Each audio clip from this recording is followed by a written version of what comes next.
इति पिसो भगवा अरहं सम्मा सम्बुद्धो विद्याचरणसम्पन्नो सुगतो लोकविदु अनुत्तरो ग्रीसधम्मसारथि सत्था देवा मनुष्याणं बुद्धो भगवाति बुद्धं यावज्जीवितपर्यन्तं शरणं गच्छामि।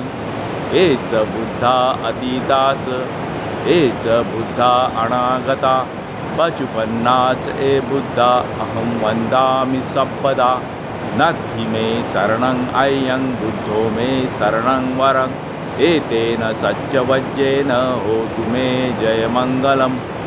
उत्तमङ्गेन वन्देह पादपंशुवरुत्तमं बुद्धेयो खलितो दोषो बुद्धो खमतु तं ममं। यं किञ्चिरत्नं लोके विच्यति विविधा पुतु रत्नं बुद्धसम्मनत्ति तस्मात् सोत्थि भवन्तु मे। यो सन्निसिन्नो वर्बोधिमूले मारं ससेन महति विजित्वा सम्बोधिमागच्छि अनन्तयानो लोकोत्तमोतं पन्मामि बुद्धं।